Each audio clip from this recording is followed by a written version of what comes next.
I would like to introduce everyone to Mr. Ulli Lommel.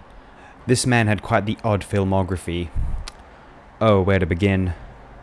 Lommel began his film career amongst the blossoming German New Wave, starring in Rainer Werner Fassbinder's debut film Love is Colder Than Death, released in 1969. He collaborated with Fassbinder again on the subsequent films The American Soldier, Whitey, World on a Wire, and Chinese Roulette. Lommel also directed his own films, including 1971's Hey Tabo and 1973's Tenderness of the Wolves. The latter film caught the attention of Andy Warhol, who invited Lommel to the arts pantheon associated with his factory studio. Lommel directed Blank Generation and Cocaine Cowboys during this period. During the 1980s, Lommel mostly worked on lower-budget genre films such as Brainwaves, The Devonsville Terror, Revenge of the Stolen Stars, and IFO. Also in this decade was the commercially successful slasher-inspired The Boogeyman from 1980. 1984 saw the release of the near-indescribable yet enrapturing Strangers in Paradise. The latter part of the decade saw Lommel helm slick crime action romps like Overkill and Cold Heat. Then in the 90s, Lommel's output slowed, though Millennium Day and Lethal Orbit were released, to the bewilderment of many, I'm sure. Then in the 2000s, Lommel directed the much-despised Daniel der Zauberer, which I have never seen, seemingly killing his directorial career. I mean, Lommel continued to work, but, well, you be the judge. From 2005 to 2010, Lommel directed many direct-to-DVD, extremely low-budget, generally absolute gutter, horror films, usually based loosely off of some American serial killer. Lommel has apparently released some titles after 2010, but I am very unfamiliar with these. Lommel unfortunately passed away in 2017. It seems as though the first of these direct-to-DVD serial killer pictures was 2005's Zodiac Killer. A fine place to start. So that's Lommel's bizarre backstory out of the way, and I assume I don't need to explain all that much about the Zodiac Killer.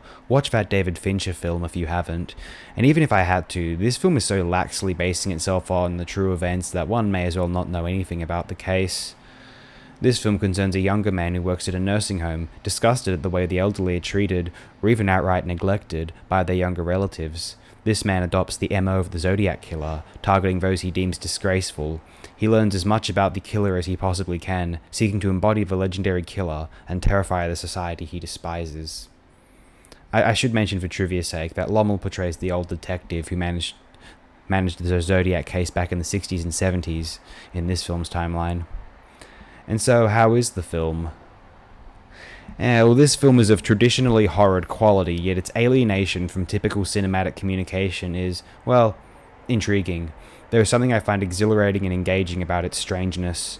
The lower quality of the camera and the frankness of the staging honestly contribute to an abnormality about this film's universe, a visceral nightmarishness which I find totally engrossing. This is a real garage film. It is very, very easy to imagine where and how the camera was placed. Everything is very A-B functional. It is set in a very local and unglamorous setting. These kind of films tend to feel very lived in, and I do get quite a kick out of them if they manage to hold me with interesting, memorable content. Okay, much of this film consists of poor acting, including extensive voiceovers, a staple of Lommel's later filmography, a rather terrible musical score, and quite low production values just overall.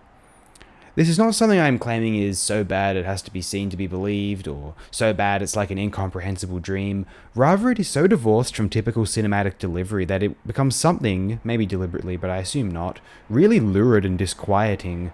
Watching this in bed during the dead of night will produce a strange affect, I am sure. But I do sincerely enjoy certain instances of guttery garage horror. One might even consider the first Evil Dead to be an example, for it does contain several spellbinding sequences of sophisticated VFX. Zodiac Killer is the kind of film where one can picture how simply and coherently the film was put together. Camera placements, angling, and edits become so obvious and clear in their composition that I find it potently satisfying. Now, I found myself tenuously praising Zodiac Killer somewhat, but I decided to also explore what appeared to be this film's spiritual successor. In 2007, Lommel released Curse of the Zodiac. This one has nothing to do with this picture, as far as I can gather, and may or may not have been released to tie in with that David Fincher picture. So I chose to view Curse of the Zodiac as well, and oh man, that one is just terrible. Completely incoherent, sloppily edited, atrociously performed, yes, even more so, aesthetically bankrupt, pathetically vulgar, and cinematically inept. Zodiac Killer, I feel as though Lommel tried.